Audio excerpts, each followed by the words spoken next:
ಇಂಥ ಸಂಸ್ಕೃತಿ, ಇಂಥ ಅಪರೂಪದ ನಾಡಾಗಿರುವಂಥ ಈ ಭಾರತದ ಒಂದು ದೊಡ್ಡ ಸಮಸ್ಯೆಯನ್ನು ನಿಮ್ಮ ಜೊತೆ ಹಂಚ್ಕೋಬೇಕು. ನಮ್ಗೆಲ್ರಿಗೂ ಭಗವಂತ ಒಂದು ಕೆಟ್ಟ ರೋಗ ಕೊಟ್ಟುಬಿಟ್ಟಿದ್ದಾನೆ. ಈ ರೋಗ ಬಿಪಿನೋ ಶುಗರೋ ಅಲ್ಲ, ಇವೆಲ್ಲಕ್ಕಿಂತಲೂ ಒಂದು ಕೆಟ್ಟ ರೋಗ. ಯಾರು ದೇಶಕ್ಕೋಸ್ಕರ ಏನಾದರೂ ಮಾಡಿದ್ರೋ ಅವರನ್ನು ಬೇಗ ಮರೆಯುವಂತ ರೋಗ ರೀ. ಎಂಥ ಕೆಟ್ಟ ರೋಗ ಅಂದ್ರೆ 11 ವರ್ಷಗಳ ಹಿಂದೆ ಈ ದೇಶದಲ್ಲಿ ಒಂದು ಯುದ್ಧ ಆಗಿತ್ತು. ಅದನ್ನ ಕಾರ್ಗಿಲ್ ಯುದ್ಧ ಅಂತ ಕರೀತಾರೆ. ಈ ಯುದ್ಧ ಹೆಂಗಿತ್ತು ಅಂದ್ರೆ, ಕಾರ್ಗಿಲ್ ಅನ್ನು ನೋಡಿದವರಿಗೆ ಗೊತ್ತು. ನಾನು ನೋಡ್ಕೊಂಡು ಬಂದಿರೋದ್ರಿಂದ ಹೇಳ್ತೀನಿ ಹೆಂಗಿದೆ ಅಂತಂದ್ರೆ, 10-15 ಸಾವಿರ ಅಡಿ ಎತ್ತರದ ಬೆಟ್ಟಗಳು, ನಡುವೆ ರಸ್ತೆ, ಕೆಳಗೆ ನೋಡಿದ್ರೆ ಇನ್ನೊಂದು 15 ಸಾವಿರ ಅಡಿ ಎತ್ತರದ ಪ್ರಪಾತ. ಆ ತರದ ಪರಿಸ್ಥಿತಿಯಲ್ಲಿ ಕಾರ್ಗಿಲ್ ಇದೆ. ಅಲ್ಲಿ ಹೆಂಗಾಗತ್ತೆ ಅಂತಂದ್ರೆ, ಚಳಿಗಾಲದಲ್ಲಿ ನನಗೀಗ ಮನೆಯಿಂದ ಬರಬೇಕಾದ್ರೆ ನನ್ನ ಚಿಕ್ಕಮ್ಮ ಹೇಳಿ ಕಳಿಸಿದ್ರು, ಚಳಿ ಆಗುತ್ತೆ ಸ್ವೆಟರ್ ತಗೊಂಡು ಹೋಗು ಅಂತ.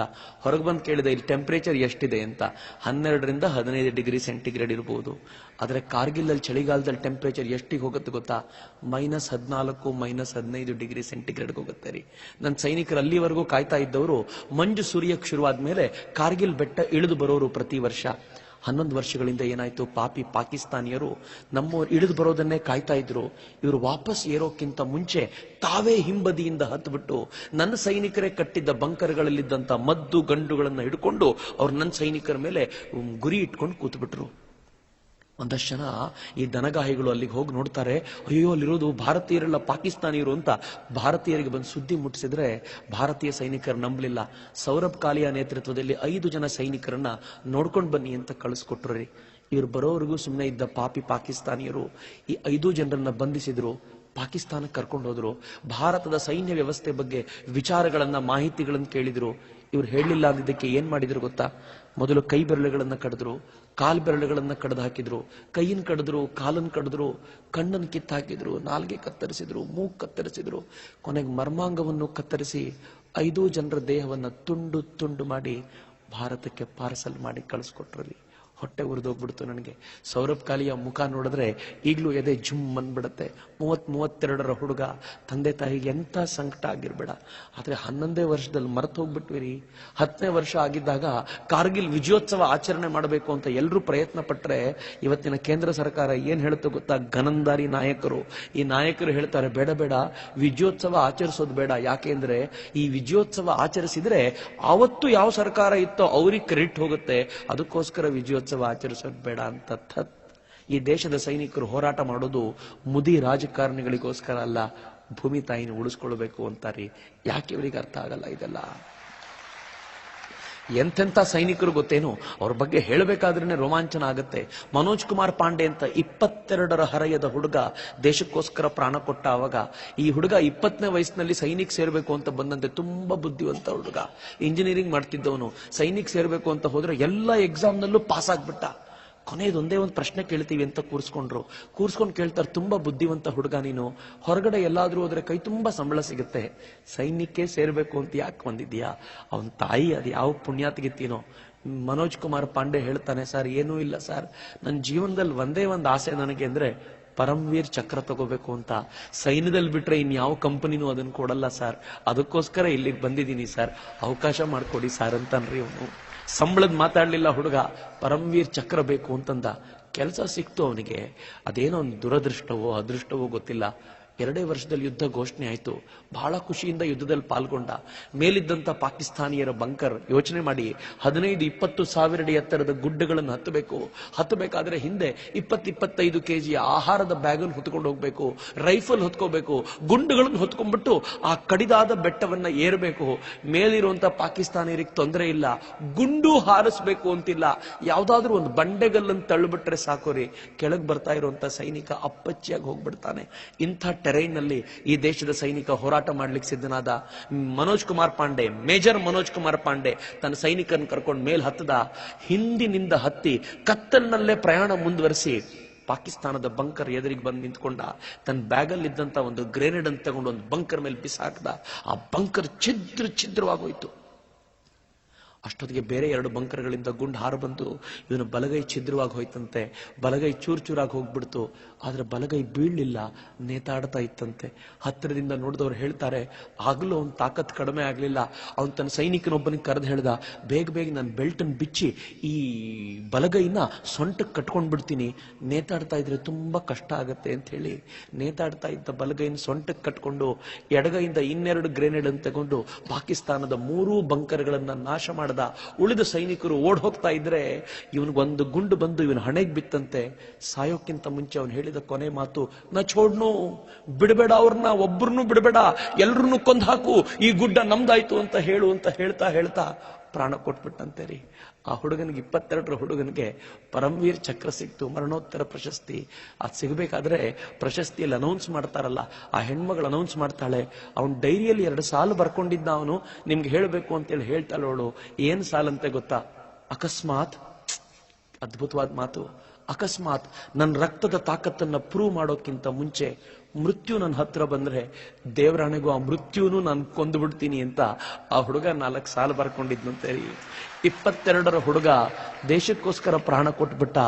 ಅವನ್ ಏನಕ್ಕೆ ಪ್ರಾಣ ಕೊಟ್ನೋ ನೆನಪಿಸ್ಕೊಳ್ಳೋರು ಇಲ್ವಲ್ರಿ ಈ ದೇಶದಲ್ಲಿ. ಮೇಜರ್ ರಾಜೇಶ್ ಅಧಿಕಾರಿ ಯುದ್ಧಕ್ಕೆ ಅಂತ ಹೊರಟ, ಹೋಗ್ಬೇಕಾದ್ರೆ ಹೆಂಡತಿ ಓಡ್ ಬಂದವಳು ಪೋಸ್ಟ್ ಮ್ಯಾನ್ ಓಡ್ ಬಂದು ಒಂದು ಪತ್ರವನ್ನು ಕೊಟ್ಟ. ಪತ್ರವನ್ನು ನೋಡಿದ ರಾಜೇಶ್ ಅಧಿಕಾರಿ, ಹಿಂದೆ ಹೆಂಡತಿ ಅಡ್ರೆಸ್ ಇತ್ತು, ಓದ್ಲೇ ಇಲ್ಲ, ಜೇಬಿಗೆ ಇಳಿಸ್ಕೊಂಡಂತೆ. ಪೋಸ್ಟ್ ಮಾಸ್ಟರ್ ಕೇಳ್ತಾರೆ, ಯಾಕೆ ಸರ್ ನೀವು ಓದಲ್ಲ? ಸೈನಿಕರು ಪತ್ರ ಬಂದ್ರೆ ಜೀವ ಬಿಡ್ತಾರೆ, ನೀವು ಯುದ್ಧಕ್ಕೆ ಹೋಗೋ ಹೊತ್ತಲ್ಲಿ ಪತ್ರ ಓದ್ತಿಲ್ವಲ್ಲ, ಯಾಕೆಂದ್ರೆ ಏನಂತಾನೆ ಗೊತ್ತಾ? ಏನೂ ಇಲ್ಲ, ಈ ಪತ್ರ ಬರೆದಿರೋದು ನನ್ನ ಹೆಂಡತಿ. ನಾನು ಯುದ್ಧಕ್ಕೆ ಹೋಗ್ಬೇಕಾದ್ರೆ ಅವಳ ಪತ್ರದ ತುಂಬಾ ಗೋಳು ಕರ್ಕೊಂಡಿರ್ತಾಳೆ. ಯುದ್ಧಕ್ಕೆ ಹೋಗ್ಬೇಕಾದ್ರೆ ನನಗೆ ತಾಯಿ ಭಾರತೀಯ ನೆನಪಾಗ್ಬೇಕೆ ಹೊರತು ನನ್ನ ಹೆಂಡತಿ ನೆನಪಲ್ಲ, ಅದಕ್ಕೆ ಪತ್ರ ಜೇಬಲ್ಲಿ ಇಟ್ಕೊಂಡೆ ಅಂದ ಅವನು. ಯುದ್ಧಕ್ಕೆ ಹೋದ, ವಾಪಸ್ ಹೆಣವಾಗಿ ಮನೆಗೆ ಬಂದ್ಬಿಟ್ಟಾರಿ. ಅವನ ಮನೇಲಿ ಅವನ ಅಪ್ಪ ಅಮ್ಮ ಗೋಳಾಡ್ತಿದ್ದಾರೆ, ಆದ್ರೆ ಹೆಂಡತಿ ಕಣ್ಣಲ್ಲಿ ಮಾತ್ರ ನೀರಿಲ್ಲ. ಗಂಡನ ಶವವನ್ನು ಸ್ವೀಕರಿಸಿದ್ಲು 1000 ಜನ ಸೇರಿದ್ದಾರೆ. ಇಂಡಿಯಾ ಟುಡೇ ಅನ್ನೋ ಪತ್ರಿಕೆ ವರದಿ ಮಾಡಿದೆ ಈ ರಿಪೋರ್ಟ್ನ. ರೋಮಾಂಚನ ಆಗ್ಬಿಡುತ್ತೆ ನನಗೆ ಮೊದಲನೇ ಬಾರಿಗೆ ಓದಿದಾಗ. ಹೆಂಡತಿ ಗಂಡನ ಶವವನ್ನ ಮುಟ್ಟಿ ನೋಡಿದ್ಲು. ನೋಡ್ತಾ ಇರ್ಬೇಕಾದ್ರೆ ಜೇಬಲ್ಲಿರುವಂತ ಈ ಪತ್ರ ಸಿಕ್ಬಿಡ್ತು. ಆ ಪತ್ರವನ್ನ ಅವಳು ತೆಗೆದು ನೋಡ್ತಾಳೆ, ಇನ್ನು ಓಪನ್ನೇ ಆಗ್ಲಿಲ್ಲ ತಾನು ಬರೆದಿರೋ ಪತ್ರ. ಅವಳಿಗೆ ತಡ್ಕೊಳ್ಳಿಕ್ ಆಗ್ಲಿಲ್ಲ, ದುಃಖವನ್ನ ಬಿಕ್ಕಳಿಸಿ ಅಳ್ತಿದ್ದಾಳೆ. ಪತ್ರಕರ್ತರು ಕೇಳ್ತಾರೆ, ಏನಮ್ಮ ಶವ ನೋಡಿದಾಗ ಕಣ್ಣೀರಿಡ್ಲಿಲ್ಲ, ಇದ್ಯಾವುದೋ ಪತ್ರ ನೋಡಿದಾಗ ಕಣ್ಣೀರಿಡ್ತಿದ್ಯಾ ಅಂದ್ರೆ ಏನ್ ಹೇಳ್ತಾಳೆ ಗೊತ್ತಾ? ಏನೂ ಇಲ್ಲ ಸರ್, 1 ವಾರದ ಮುಂಚೆ ಯಜಮಾನರು ಪತ್ರ ಬರೆದಿದ್ರು, ನಾನು ಎತ್ತರದ ಪ್ರದೇಶಕ್ಕೆ ಹೋಗ್ತೀನಿ, ವಾಪಸ್ ಬರ್ತೀನೋ ಇಲ್ವೋ ಗೊತ್ತಿಲ್ಲ, ಆದ್ರೆ ಒಂದ್ ಮಾತಂತೂ ಸತ್ಯ, ನಿನ್ ಹೊಟ್ಟೆಲ್ ಬೆಳಿತಾ ಇದೆಯಲ್ಲ ನನ್ನ ಮಗು, ಅದು ಗಂಡಾಗ್ಲಿ ಹೆಣ್ಣಾಗ್ಲಿ, ನಾನು ಬದುಕಿ ಬರದೇ ಹೋದ್ರೆ ಕಾರ್ಗಿಲ್ ಭೂಮಿ ಕರ್ಕೊಂಡ್ ಬಂದು ನಿಮ್ಮಪ್ಪ ಇಲ್ಲೇ ಪ್ರಾಣ ಬಿಟ್ಟಿದ್ರು ಅಂತ ತೋರಿಸ್ತೀಯಾ ಮಗುಗೆ ಅಂತ ಪತ್ರ ಬರೆದಿದ್ದಂತೆ. ಅದಕ್ಕೆ ಈ ಹೆಣ್ಮಗಳು ಏನು ಉತ್ತರ ಕೊಟ್ಟಿಲ್ಲಂತೆ ಗೊತ್ತಾ?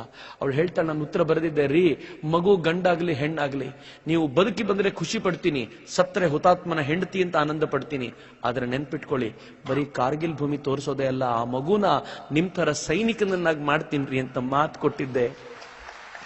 ಅವ್ರು ನನ್ನ ಮೇಲೆ ಅನುಮಾನ ಪಟ್ಟು ಈ ಪತ್ರ ಓದದೆ ಹೋಗ್ಬಿಟ್ರಲ್ಲ, ಓದಿದ್ರೆ ಇನ್ನೂ ಖುಷಿ ಪಡ್ತಿದ್ರಲ್ಲ ಅಂತ ಹೇಳ್ತಾಳ್ರಿ ಅವಳು. ನನಗೆ ಆ ತಾಯಿ ನೆನಪಿಸ್ಕೊಂಡ್ರೆ ಈಗ್ಲೂ ರೋಮಾಂಚನ ಆಗತ್ತೆ. ನಮಗ್ ಮಾತ್ರ ನೆನಪಾಗಲ್ಲ, ನಾವು ಹಂಗೆ ಹಾಯಾಗಿ ಬದುಕ್ತಾ ಇರ್ತೀವಿ.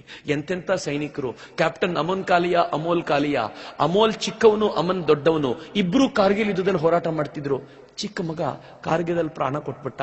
ಶವ ಮನೆಗೆ ಬಂದ್ರೆ ಅವರಪ್ಪ ಅಮೋಲ್ ಮುಂದೆ ನಿಂತ್ಕೊಂಡು ಶವದ ಅವನ ಕ್ಯಾಪನ್ ತಾವು ತಲೆ ಮೇಲೆ ಹಾಕೊಂಡು ಶವಕ್ಕೊಂದು ಸೆಲ್ಯೂಟ್ ಕೊಟ್ಟು, ಅಮೋಲ್ ನೀನ್ ಕಿರಿಮಗ ಅಂತ ಊರ್ ತುಂಬಾ ಹೇಳ್ಕೊಂಡು ತಿರ್ಗಾಡ್ತಿದ್ನಲ್ಲೋ, ನೀನ್ ದೇಶಕ್ಕೆ ಹಿರಿಮಗ ಆಗ್ಬಿಟ್ಟಿಲ್ಲಪ್ಪ, ನನಗೆ ಅಲ್ಲ ದೇಶಕ್ಕೆ ಹಿರಿಮಗ ಆಗ್ಬಿಟ್ಟೆ ನೀನು ಅಂತ ಮಗನಿಗೆ ಸೆಲ್ಯೂಟ್ ಕೊಡ್ತಾರಲ್ರಿ.